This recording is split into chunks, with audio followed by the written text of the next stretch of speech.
ঈদের দিনে স্বজনদের কবর জিয়ারত করতে ঢাকার আজিমপুর কবরস্থানে গেছেন অনেকে। প্রিয়জনের কবরের পাশে দাঁড়িয়ে কোরআন তেলাওয়াত ও দোয়ার মাধ্যমে শ্রদ্ধা নিবেদন করছেন তারা। এ বিষয়ে আরও জানাতে আমাদের সাথে যুক্ত হচ্ছেন সহকর্মী ফরহাদুজ্জামান। ফরহাদ, ঈদের দিন আজিমপুর কবরস্থানে কেমন মানুষের সমাগম দেখছেন জানাবেন। সাজিদা, আপনি জানেন যে ঈদের সবচেয়ে বড় আনন্দটাই হচ্ছে প্রিয়জনের সঙ্গে ঈদ করা, কিন্তু সেই প্রিয়জন আসলে সবার ভাগ্যে থাকে না। সেই ঈদ তো আসলে সবাই প্রিয়জনের সঙ্গে করতে পারে না, তাই প্রিয়জনের জন্য একটু দোয়া করতে অনেকেই আজিমপুর কবরস্থানে ভিড় করেছেন।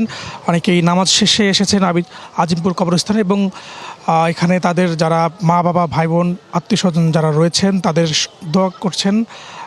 কেউ কেউ তাদের জন্য কোরআন তেলাওয়াত করছেন এবং তারা বলছেন যে আসলে ঈদের সবচেয়ে বড় আনন্দটাই হচ্ছে প্রিয়জনের সঙ্গে ঈদ করা। কারো বাবা, কারো ভাই বোন, কারো আত্মীয় স্বজন সন্তান নেই, তাদের জন্য তারা দোয়া করছেন। কেউ সন্তান নিয়ে এসেছেন তার বাবার জন্য, কেউ এসেছেন দাদার জন্য কবর জিয়ারত করতে, কেউ এসেছেন মায়ের জন্য। এখানে এসে অনেকেই অশ্রুসিক্ত হয়ে পড়েছেন, যেহেতু ঈদের দিনে তাদের সবচেয়ে আপনজন প্রিয়জন সেই মানুষগুলো তাদের পাশে নেই। তাদের জন্য একটু দোয়া করতে, পাশাপাশি তারা এখানে যারা অন্যান্য যারা রয়েছেন তাদের জন্যও দোয়া করছেন এবং বিশ্ববাসীর জন্য দোয়া করছেন, অন্যান্য সবার জন্যই দোয়া করছেন।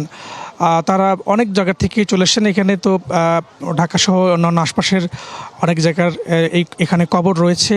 ঢাকা এবং আশপাশের অন্তর্বর্তী যে জেলাগুলো রয়েছে সেখান থেকে এসেছেন এবং রাজধানীরও বিভিন্ন জায়গা থেকে তারা এসেছেন দোয়া করতে। অনেকেই নামাজ পড়েই এসেছেন এবং এখানে পুরুষের পাশাপাশি নারীরাও কিন্তু আসছেন তাদের যা প্রিয়জন তাদের জন্য দোয়া করতে। কেউ প্রিয়জনের কবরে ফুল দিচ্ছেন, কেউ বা গোলাপ পানি দিচ্ছেন, কেউ দোয়া করছেন দাঁড়িয়ে।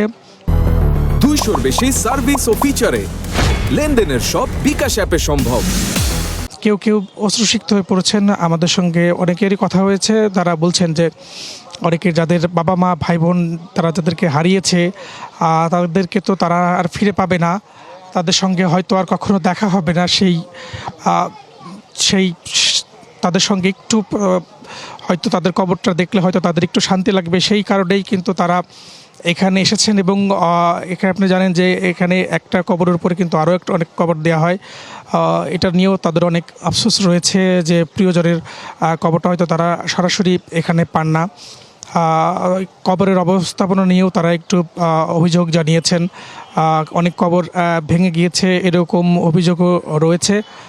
আর সব কিছু মিলে আমরা দেখেছি যে সকাল থেকে কিন্তু নামাজ শেষে এখানে যেহেতু আসছে, যে গেটগুলো প্রবেশপথগুলো রয়েছে সেই প্রবেশপথগুলোতে প্রচণ্ড ভিড় ছিল এবং এখন পর্যন্ত আমরা দেখেছি যে এখন পর্যন্ত কিন্তু ভিড় রয়েছে। সেই ভিড়ের কারণে কিন্তু অনেকেই প্রবেশ করতে পারছেন না। এখনও দেখতে পাচ্ছেন যে অনেকেই তাদের প্রিয়জনের কবর জিয়ারত করছে। তো এখন পর্যন্ত আজিমপুর কবরস্থান থেকে আমার কাছে এই ছিল সর্বশেষ তথ্য।